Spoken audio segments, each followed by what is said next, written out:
this is Dan, and I walked by here and I noticed that he's standing in front of a beautiful and definitely unique Corvette. And I've loved Corvettes since I was a little kid, like most of us. And I just had to stop and ask Dan a little bit about this car. So Dan, can you tell us what exactly are we looking at here? Yeah, Todd, thanks for stopping by. This 22 C8. When I bought it, it was all black and then had it wrapped in this red carbon fiber. And I put the Lambo doors on it, coilovers on it, aftermarket exhaust, and then I built this, Todd. Can we back up just a second? Yeah. Dan? You said you put the Lambo doors on it. So this car, don't assume that everybody watching this video knows all about Corvettes like you do. So that when this car came from the factory, the door on it only swung out like a conventional door. Yes, sir. Right. Yep. And this is a very highly customized modification you did here. Yep. And it's pretty darn cool, to tell you the truth.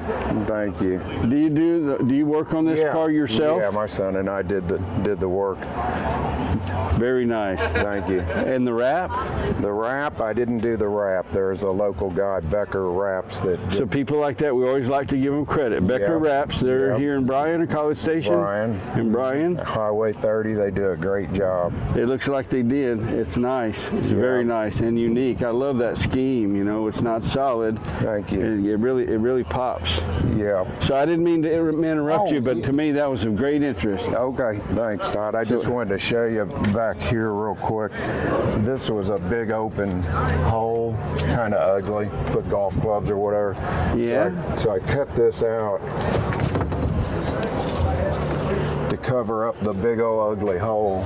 Yeah. So you just made you a customized cover there. Right. Or, cosmetic or whatever, make it nice, which is a good thing with a car meet or a car show, something like that. And I cut these guys out too, you know, just to kind of hide ugly stuff. Oh boy, how do you do that? How do you cut that out? You make a pattern first and then laser cut it. And then, I see. Then I laser covered cut it. With, and those are panels that you lay in there. Yes, yeah. So what is that power plant? That's a V8 500 horsepower, all stock, except for the exhaust and K&N filter. But I think it's plenty. Oh, it's from what I know of these cars. You don't need to soup it up, as they used to say, right? Right.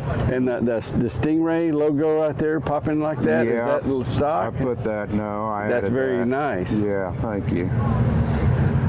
And the interior, Todd, and then all the red trim, I added all that red carbon fiber trim. Carbon fiber is not cheap. You have to really want a nice ride to be able to spend the time and money that you obviously have.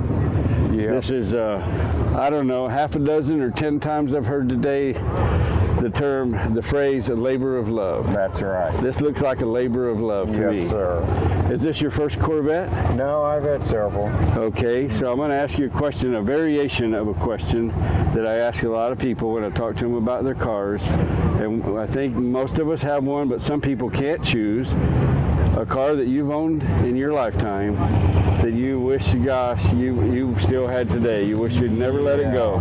What would that be? That would be my first car. It was a 69 Nova with a 350 short block in it. I was in high school. Didn't know what I had. It was just drove it to school with a two-door Chevy Nova. Well, even 10, 15, 20 years after that, you could buy those things for $600, $800, you know? They were on the street corners in front of gas stations. Yes, sir. Yep. So mine was, when I was in high school, I had a 68 Roadrunner. Oh, yeah. And I would love to have that car back today. And there have been others, right? Mm-hmm. But, I had one guy today told me, first time I've ever gotten this response. He said, nope, I don't regret selling any of them. You know, it was time for them to go. Yeah. And to get a new one, no regrets. Yeah. Like, really, I've never had that answer. Yeah. Most people are like, God, I wish I had that. Yeah, immediately know that one car they wish they would have kept. Well, sir, I appreciate you taking the time yes, sir, to talk about your baby here. Some cars have a name. Does this one have a name yet? Well, my personalized plates, I guess it's the warship.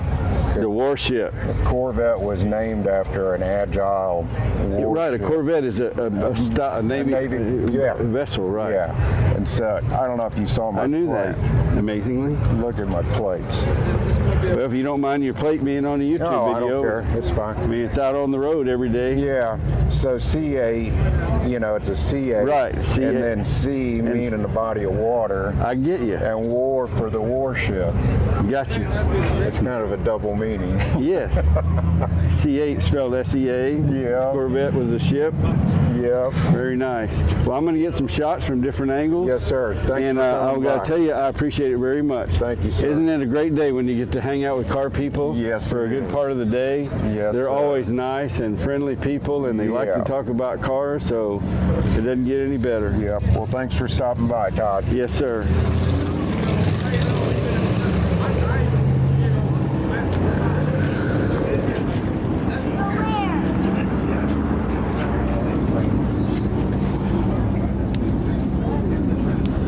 I bet this machine is fun to drive.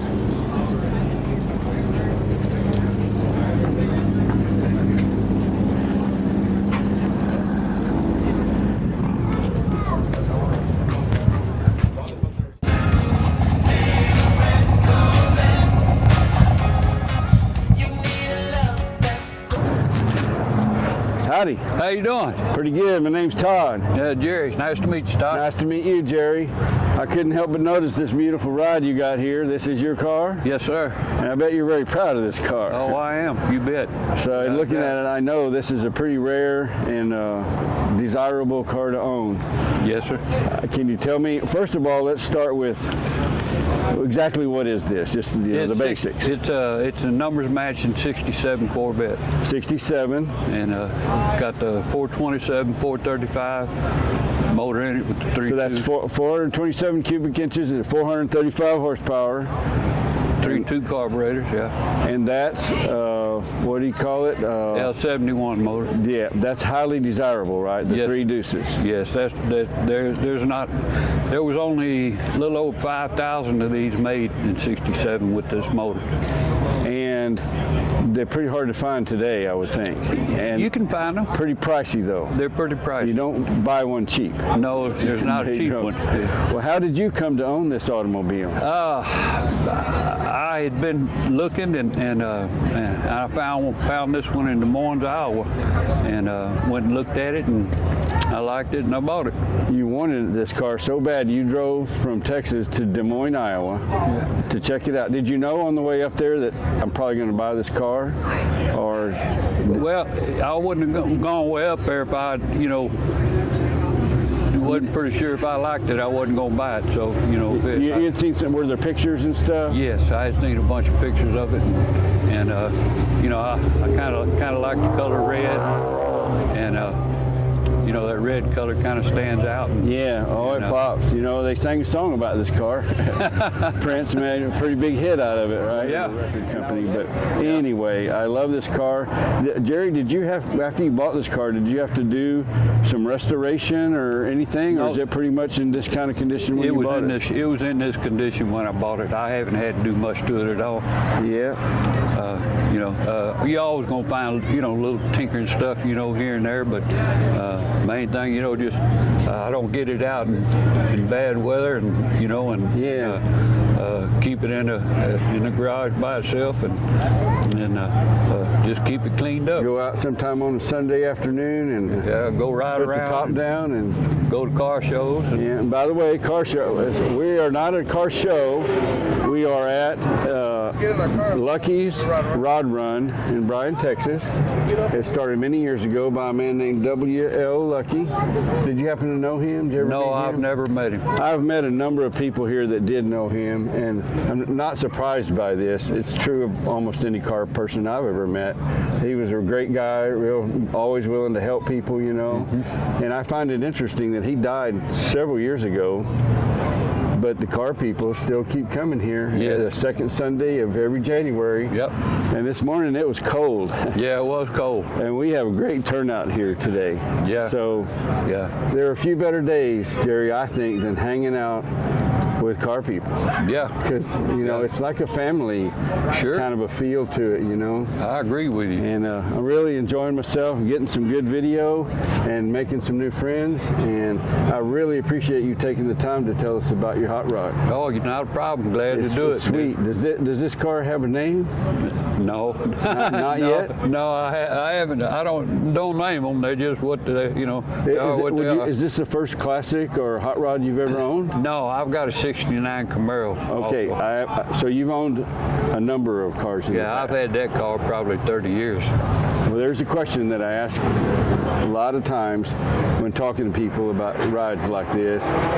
Is there a car, some car that you owned in the past that you sold, got rid of, traded, whatever, that you wish to God you had never let it go, that you'd love to have again today?